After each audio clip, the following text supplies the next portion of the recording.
विचारों को शून्य कैसे किया जाए। हम कोशिश कर करके विचार को शून्य नहीं कर सकते। एक तो हम विचार नहीं है, दिमाग है तो कुछ न कुछ चीजें चलता ही रहेगा। बस हमको विचार से अलग होना है। पर बहुत प्रकार के विचार आता ही रहा तो हम उसी में फंस जाते हैं। इसीलिए इसको बहुत कम करना और शांत करना आवश्यक पड़ जाता है। और इसी तरह विचारों को शून्य करने की कोशिश में कभी विचार शून्य नहीं होता, कभी शांत नहीं होता, तो कोशिश ही गलत है।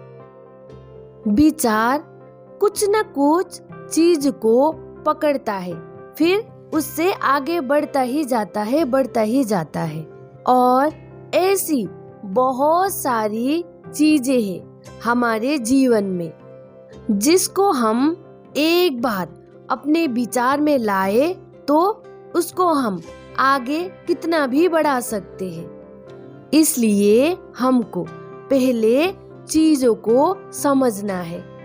जैसे कि आपका कोई दुश्मन है, आप शांत होकर बैठ गए, फिर उस समय वह चीज याद आ गया, फिर उसमें आप आगे बढ़ते ही जाओगे। कुछ अपनी तरफ से सोचोगे, कुछ उसके तरफ से सोचोगे। फिर ऐसा भी होता है कि ऐसा नहीं होना चाहिए था, क्यों हुआ, उसने मेरे साथ ये सब क्यों किया, या मैंने कुछ ऐसा क्या कर दिया। ये विचारों में एकदम लंबा होता ही जाएगा। जैसे कि आपके लिए कोई बहुत प्यारा था, वे आपसे दूर चला गया। अब वे विचार आपके सामने आ गया तो फिर ये भी ऐसे ही लंबा होता जाएगा, ये रुकेगा नहीं, इसका एंड नहीं होगा। या आपके मन में कुछ इच्छाएं हैं, फिर उस इच्छा को लेकर विचारों में आगे बढ़ते ही जाओगे। इसीलिए ये जो भी सब चीजें हैं इसको पहले समझना है। जैसे कि आपका कोई दुश्मन है, आपका कोई प्यारा इंसान है, या आपका कुछ इच्छाएं हैं, इन सब को पहले अपने मन में चिंतन द्वारा सुलझाइए, इसको खत्म कर दीजिए, ताकि ये सब चीज अब विचारों में आगे ना बढ़े। रास्ता ही बंद कर दीजिए, इसका एंड कर दीजिए। जैसे कि दुश्मन था तो कुछ उसका गलती हो सकता है, कुछ आपका गलती हो सकता है, या दोनों में किसी का भी एक का गलती भी हो सकता है। उसमें उसको भी माफ करना है और खुद को भी माफ करना है। जाकर माफी मांगने की भी जरूरत नहीं, अपने भीतर उसको भी माफ करना है और खुद को भी माफ करना है। दोनों को माफ कर कर उसको वहीं खत्म करना है।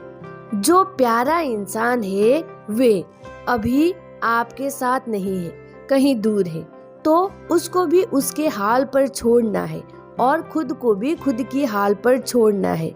न किसी का गलती देखना है, न खुद का। जो हो गया बस हो गया, इसको भी यही खत्म करना है।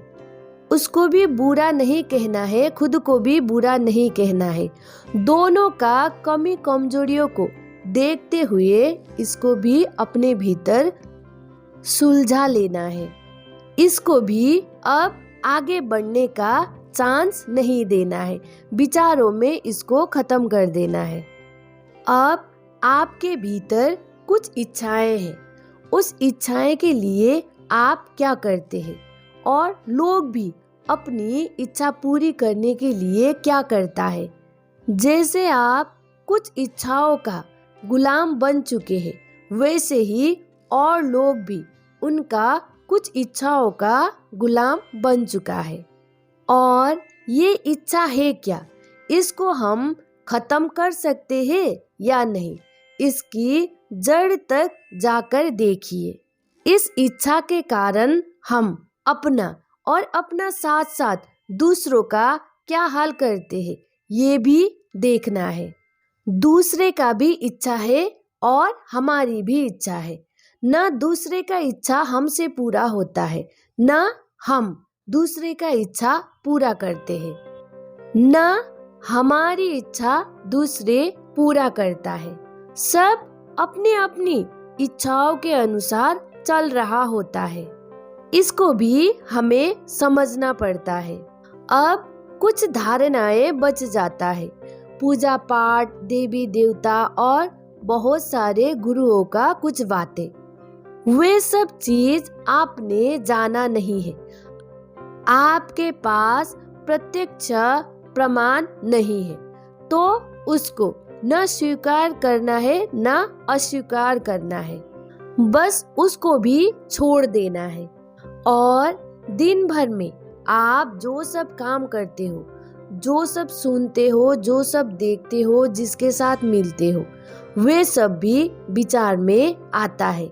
इसीलिए वे सब भी कम करना पड़ता है। बस जरूरत भर का चीज ही हो, बेकार का जो चीज है उसको हटाना पड़ता है। हमारे साथ जो भी जुड़ा है, हमारे विचार में जो कुछ भी आ सकता है, उसको एक अच्छी समाप्ति दे दे तो फिर वे विचार बार बार हमको परेशान नहीं करेगा। उस समाप्ति में दोनों ही प्रकार का भावनाएं नहीं रखना है, ना प्यार वाली ना दुश्मन वाली, कुछ भी नहीं। उसको एक अच्छी तरह से खत्म करना है। इस तरह हम विचारों को अपनी चिंतन द्वारा सुलझाए तो धीरे धीरे विचार अपने आप शांत हो जाएगा। एक ऐसी स्थिति आ जाएगा कि ना कुछ अच्छा है ना कुछ बुरा, ना दूसरे बुरे हैं ना मैं बुरा हूँ, ना दूसरे अच्छा है ना मैं अच्छा हूँ। एक समांतर आ जाएगा। तब ये आंखें ये संसार को देखें और विचार करने के लिए कुछ ना बचे, कुछ भी विकल्प ना हो। आज तक जो भी जाना था, जो भी सीखा था, सब बेकार लगे और खुद को एक अज्ञानी की तरह महसूस करे। तब ध्यान पर बैठने पर थोड़ा बहुत विचार आ भी जाए, उससे कोई फर्क नहीं पड़ता। उसको रोकने की कोशिश नहीं करना है। तो कुछ दिन में ही आप विचार से अलग हो जाओगे। विचार को हमने बहुत ज्यादा शक्ति नहीं दिया है तो विचार भी बहुत ज्यादा प्रभाव नहीं डाल सकता। हमसे ही विचार को भी शक्ति मिलता है। हमने वहाँ पर कुछ छोड़ा ही नहीं तो वे अपना जोर नहीं लगा सकता। फिर हम ये जान पाएंगे कि हम न शरीर है न विचार है, इन दोनों से हम तो अलग है। इस तरह से यात्रा करना है। बस ध्यान करने बैठ जाएंगे, विचार को शांत करने लगेंगे तो इस प्रकार से नहीं होगा। पहले चीजों को सुलझाना है, समझना है, कर्म को देखना है, थोड़ा ध्यान पूर्वक देखना है तो उसको सुलझाना है। विचारों को ज्यादा पावर नहीं देना है, समझ को बढ़ाना है। किसी के प्रति राग द्वेष दोनों ही नहीं रखना है। जब हम इस काबिल बन जाते हैं तभी ध्यान करना है। सभी चीज ध्यान से ही नहीं होता है। पहले चिंतन द्वारा खुद को काबिल बनाना है, फिर उसके बाद ध्यान के द्वारा आगे बढ़ना है। तो यात्रा इस तरह से शुरू करना है। इसीलिए कर्म पर ध्यान होना जरूरी है। इसीलिए होश की बात आती है, क्योंकि आज हम जो कर्म करते हैं कल उसके कारण कुछ हो जाता है, परसों हम भूल जाते हैं, फिर वही कर्म फिर करते हैं। दोबारा करने से भी फिर वैसा ही कुछ हो जाता है, फिर तीसरी बार भी वही कर्म करते हैं। हमें याद ही नहीं होता है, हमें होश ही नहीं होता है। कर्म पर हमारा ध्यान ही नहीं है तो हम कैसे चिंतन करेंगे? खुद ने किया हुआ चीजों को कैसे देखेंगे? हम दूसरों को तो देखते हैं, पर दूसरों को भी सही ढंग से देख रहे हैं कि नहीं देख रहे हैं ये भी पता नहीं होता है। इसीलिए कर्म पर ध्यान होना जरूरी है। शुरू यहाँ से करें, पहले कर्म पर ध्यान दे, फिर चिंतन करें, फिर उस काबिल बन जाइए, फिर ध्यान शुरू कीजिए। तब फिर ध्यान में कोई भी कैसा भी बाधा नहीं आएगा।